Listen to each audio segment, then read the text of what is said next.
বিসমিল্লাহির রহমানির রহিম। কোরআন ব্যতীত অন্যান্য যে সকল কিতাব থেকে আমাদেরকে বিভিন্ন রেওয়ায়েতের মাধ্যমে শিক্ষা দেওয়া হচ্ছে, তাহলে আমরা কিয়ামতের দিন কি উত্তর দেব শুধুমাত্র কোরআন আলোকে জানতে চাই। মাশাআল্লাহ, এই ভাই হলেন আহলে কোরআনের অনুসারী। সম্ভবত আহলে কোরআনের অনুসারী। তিনি বলতে চাচ্ছেন, আয়াতে আল্লাহ সুবহানাহু ওয়া তাআলা বলেছেন, ওয়া ইন্নাহু লাযিকরুল্লাক ওয়া সাওফা তুসআলুন, নিশ্চয়ই ইহা কোরআন তোমার এবং তোমার সম্প্রদায়ের জন্য উপদেশ, এবং তোমাদেরকে অবশ্যই বিষয় অতি শীঘ্রই প্রশ্ন করা হবে। প্রশ্ন হলো, আয়াত থেকে জানা গেল যে কিয়ামতের দিন সর্বপ্রথমে কোরআন থেকে প্রশ্ন করা হবে। কোরআন ব্যতীত অন্যান্য যে সকল কিতাব থেকে আমাদেরকে বিভিন্ন রেওয়ায়েতের মাধ্যমে শিক্ষা দেওয়া হচ্ছে, তাহলে আমরা কিয়ামতের দিন কি উত্তর দেব শুধুমাত্র কোরআন আলোকে জানতে চাই। মাশাআল্লাহ, এই ভাই হলেন আহলে কোরআনের অনুসারী। সম্ভবত আহলে কোরআনের অনুসারী। তিনি বলতে চাচ্ছেন যে কোরআন ছাড়া আরো যে বিভিন্ন কিতাব, বুখারী, মুসলিম, তিরমিজি থেকে আমাদেরকে রেফারেন্স দিয়ে কথা বলা হয়, তাহলে আমাদের কি হবে? কিয়ামতের দিন নাকি সর্বপ্রথম আল্লাহ জিজ্ঞেস করবেন, অথচ আয়াতে সর্বপ্রথম আর সর্বশেষে কোনো কথা বলা হয় নাই। উনি নিজে থেকে এটা বুঝলেন। ভাইরা আমার, আমরা নবী করিম সাল্লাল্লাহু আলাইহি সাল্লামের হাদিস অনুযায়ী আমল করি, সেটা কোরআনেই আল্লাহ তাআলা আমাদেরকে আমল করতে বলেছেন। আল্লাহ বলেছেন, মা আতাকুমুর রাসূলু ফাখুযুহু ওয়া মা নাহাকুম আনহু ফান্তাহু, তোমাদেরকে রাসূল যা দিয়েছেন সেটাকে আঁকড়ে ধরো। আল্লাহ কোরআনে বলেছেন, আতিউল্লাহ ওয়া আতিউর, তোমরা আল্লাহর আনুগত্য করো এবং রাসূলের। কোরআনের যত জায়গায় আল্লাহ তার আনুগত্যের কথা বলেছেন, সব জায়গায় রাসূলের আনুগত্যের কথাও বলেছেন। সুবহানাল্লাহ। এখান থেকে বোঝা গেল যে নবী করিম সাল্লাল্লাহু আলাইহি সাল্লামের আদেশ নিষেধ মানাটা সেটা কোরআনেরই নির্দেশ। এবং কোরআনে কারীম আল্লাহ বলেছেন, হে রাসূল, আপনার প্রতি এই জিকির, এই কোরআন নাজিল করা হয়েছে লিতুবাইয়িনা লাহুম মা নুযিলা ইলাইহিম, যেন মানুষদের সামনে আপনার কাছে যা নাজিল হয়েছে সেটা যেন আপনি ব্যাখ্যা করে দিতে পারেন। এই জন্য কোরআনের ব্যাখ্যা নবী সাল্লাল্লাহু আলাইহি সাল্লামকে করার দায়িত্ব আল্লাহ তাআলা দিয়েছেন। সেটা যদি কেউ না মানে, তাহলে কোরআনকে অস্বীকার করা হবে। ঠিক না বে ঠিক? ভাইরা আমার, কোরআনে কারীমে আল্লাহ তাআলা বলেছেন যে মাইয়ুতি'আর রাসূলা ফাকাদ আতা আল্লাহ, নাকি আয়াতটা কি? মাইয়ুতি'আর রাসূলা ফাকাদ, যে ব্যক্তি রাসূলের আনুগত্য করবে সে আল্লাহর আনুগত্য করলো। সুবহানাল্লাহ। তাহলে আল্লাহ তাআলা নিজে সার্টিফিকেট দিচ্ছেন, নবী সাল্লাল্লাহু আলাইহি ওয়াসাল্লাম আনুগত্য করলে সেটা কার আনুগত্য হবে? আল্লাহর আনুগত্য হবে। আমাদের বিভিন্ন এলাকাতে অনেক ভাই বের হয়েছেন, তারা বলে এই কোরআন দিয়ে আমি চলবো, হাদিস মানার দরকার নাই। কোরআন দিয়ে নামাজ পড়া তো দূরের কথা, আজানও দিতে পারবে না। আছে কোরআনের বিবরণ, ওযুটাও ভালো করে ক্লিয়ারলি কোরআন থেকে বের করতে পারবে না। কারণ কোরআন হলো পাইকারি কথা বলার জায়গা। আল্লাহ তাআলা কোরআন শুধু দেন নাই, যে আল্লাহ তাআলা কোরআন দিয়েছেন, কোরআন ব্যাখ্যা করার জন্য রাসূলও দিয়েছেন। আপনি কিতাবুল্লাহ নিবেন, রেজালুল্লাহ নিবেন না। কিতাব নিবেন কিন্তু আল্লাহর রাসূলেরটা নিবেন না, আপনি কখনো মুসলমান হতে পারবেন? পরিষ্কার ভাবে বলে রাখি, যে সমস্ত ভাইরা বিভ্রান্তিতে আছেন, আমি শপথ করে বলতে পারি আমার শপথ ভঙ্গ হবে না। এগুলো সবগুলো ইহুদি খ্রিস্টানদের ষড়যন্ত্র, মুসলমানদেরকে ইসলাম থেকে বিচ্যুত করবার জন্য হাদিস থেকে সরায় কোরআনে নিয়ে আসে। কারণ শুধু কোরআনে সে হাতায় কিচ্ছু পাবে না, একটা সময় সে বেঈমান হয়ে যাবে। এই ভয়ঙ্কর ষড়যন্ত্র থেকে আল্লাহ আমাদেরকে বেঁচে থাকার তৌফিক দান করুন। সালামুন আলাইকুম।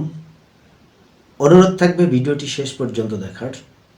আমরা প্রখ্যাত আলেমের কথা শুনলাম, বাংলাদেশের খুবই জনপ্রিয় এবং প্রখ্যাত আলেমের ঔদ্ধত্যপূর্ণ কথা, যেখানে আল্লাহ তাআলা কোরআনকে সর্বশ্রেষ্ঠ, প্রজ্ঞাময়, নানানভাবে ভূষিত করেছেন উপাধি দিয়ে, নিজে স্বয়ং আল্লাহ। সেইখানে ওনার মতো একজন মানুষ এই কোরআনকে পাইকারি কথাবার্তা হিসেবে চালিয়ে দিতে চাচ্ছেন। পাইকারি মানে হচ্ছে যে সস্তা, কম দাম। কিন্তু আল্লাহ কোরআনের পাতায় পাতায় এই কোরআনকে মহিমান্বিত করেছেন। উনি বোঝাতে চেয়েছেন যে কোরআন সহজেই বোঝা যাবে না, বা কোরআন বোঝার মতো না। একই রকমের কথা যদি হাদিসের ক্ষেত্রে হতো, যে হাদিস পাইকারি কথাবার্তা, আজকে আব্বাসীদের মতো লোক মিছিল নিয়ে চলে যেত, দাঙ্গা বাজিয়ে দিত। কিন্তু কোরআনকে অবজ্ঞার সুরে কথা বলছে এরকম একজন আলেম, যে কিনা এখন পর্যন্ত প্রকাশ্যে কোনো রকমের অনুশোচনাও করেননি, যেটা অজ্ঞাতবশত হয়েছে, বা তাওবা করেননি। যাই হোক, সেটা তার বিষয়।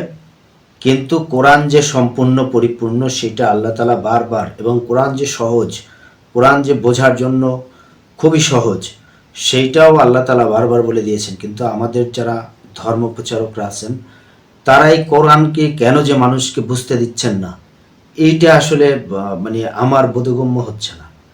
আল্লাহ সূরা কামারে 4টা আয়াতে বলেছেন, যে 17 নম্বর আয়াতে, 22 নম্বর আয়াতে, 32 নম্বর এবং 40 নম্বর আয়াতে একই কথা বলেছেন, আর আমি তো কোরআনকে সহজ করে দিয়েছি উপদেশ গ্রহণের জন্য। অতএব কোনো উপদেশ গ্রহণকারী আছে কি? কোরআন সহজ করে দিয়েছে উপদেশ গ্রহণকারীদের জন্য।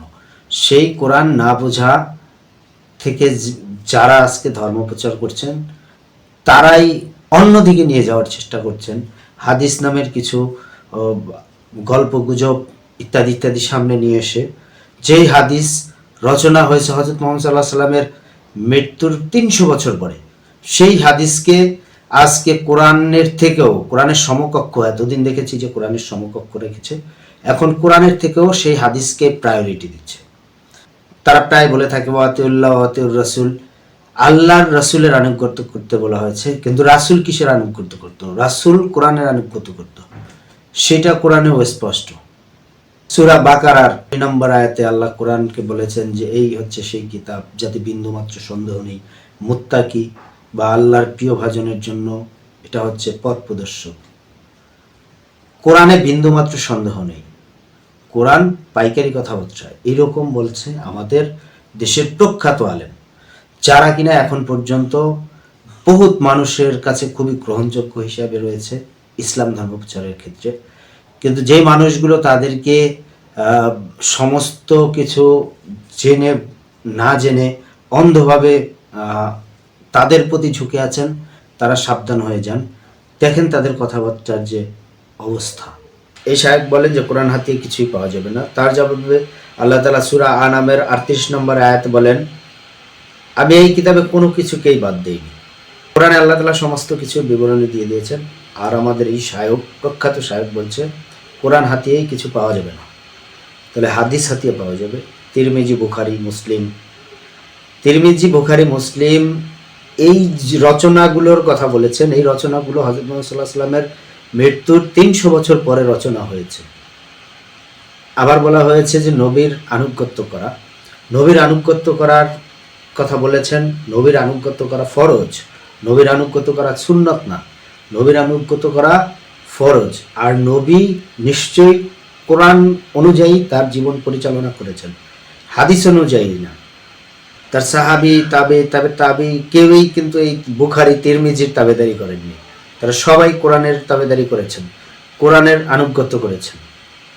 যেটা রাসূল করিম সাল্লাল্লাহু আলাইহি ওয়াসাল্লাম করতেন, রাসূল করিম সাল্লাল্লাহু আলাইহি ওয়াসাল্লামকে অনুসরণ করেই তারাও করতেন।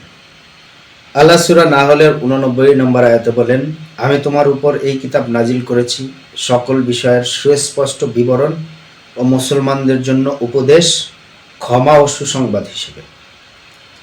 আল্লাহ যে কোরআন নাজিল করেছেন সেটা বারবার বলেছেন যে সুস্পষ্ট হিসেবে, সুস্পষ্টভাবে কোরআন নাজিল করা হয়েছে এবং এটা মুসলমানদের জন্য উপদেশ, ক্ষমা ও সুসংবাদ। কোরআনের প্রতি পৃষ্ঠায় পৃষ্ঠায় যে কোরআন স্পষ্ট, কোরআন যে সবার জন্য বোধগম্যভাবে নাজিল করেছেন আল্লাহ, সেটা বারবার বলেছেন। তারপরেও আমাদের সমাজের এই প্রখ্যাত আলেমরা বলে বেড়ান যে কোরআন অস্পষ্ট, কোরআনের দ্বারা সব কিছু স্পষ্ট না। কিন্তু এই কথাটা সত্যি নয়, এই কথাটা একটা ডাহা মিথ্যা কথা। তারা যেন কোরআনকে মানুষের কাছ থেকে দূরে রাখারই বরঞ্চ চেষ্টা করছেন, কোরআনের দাওয়াতের যে নাম। কারণ শুধুমাত্র কোরআনকে যদি অনুসরণ করা হতো, কোরআনকে ফলো করা হতো, এই যে বুখারী, মুসলিম, তিরমিজি, আমি বারবার বলছি এবং সারা পৃথিবীর মানুষ যারা একটু ন্যূনতম জ্ঞান রাখে তারা সবাই জানে যে এই বুখারী, মুসলিম, তিরমিজি এগুলো হযরত মুহাম্মদ সাল্লাল্লাহু আলাইহি ওয়াসাল্লাম, সাহাব, তারপর খোলাফায়ে রাশেদিন, সাহাবী, তাবেঈন, তারপর অনেক পরে এই গ্রন্থগুলোর আবিষ্কার হয়েছে। তার আগে সাহাবীরা, তাবেঈরা, তারপর তাহারা কিভাবে হচ্ছে যে মূলত ইসলাম পালন করতো? তারা কি কোনো হাদিসের অনুসরণ করতো? তারপরে আপনার আমার এই যে গত জুমায় আমাদের ইমাম কি খুতবা আলোচনা করেছে সেটাই আপনার আমার মনে নেই। শত শত বছর, যুগ যুগ বছর পরে যে সেই একই কথা হুবহু একইভাবে থাকবে, এই জটিলতা গুলো কিন্তু আছে হাদিসের ক্ষেত্রে। তো সেই সম্পর্কে আমি কথা বলছি না। যে যারা এই রকম কোরআনকে অস্পষ্টভাবে মানুষের কাছে উপস্থাপন করতে চান, কোরআন যে পরিপূর্ণ না, যেটা আল্লাহর কথার পরিপন্থী, যে আল্লাহ নিজেই বলেছেন যে কোরআন হচ্ছে যে পরিপূর্ণ, সুস্পষ্ট, যা মুসলমানদের জন্য হেদায়াত, পথ প্রদর্শক নানানভাবে বলেছেন আল্লাহ। তারপরেও তথাকথিত অনেক বড় বড় আলেমরা এই কোরআনকে অস্পষ্ট, অসম্পূর্ণ নানানভাবে বলেছেন যে কোরআন অসম্পূর্ণ। হযরত মুহাম্মদ সাল্লাল্লাহু আলাইহি সাল্লামকে অনুসরণ করলেই সেটা সম্পন্ন হয়ে যাবে। হযরত মুহাম্মদ সাল্লাল্লাহু আলাইহি সাল্লামকে তো অনুসরণ করতে হবে, কিন্তু সেই অনুসরণের পন্থাটা কি? সেই অনুসরণের পন্থা তো হাদিস, আপনারা যেটা বলছেন। কিন্তু সেই হাদিসের দ্বারা তো তাকে মানে অনেকভাবে আবার হেয় প্রতিপন্নও করা হয়েছে। তো সেক্ষেত্রে একমাত্র পথ হচ্ছে কোরআন। কারণ আমার প্রিয় নবী, আপনার প্রিয় নবী, আমাদের প্রিয় নবী কোরআনের বাইরে কখনোই যাননি, সেটা নিঃসন্দেহে।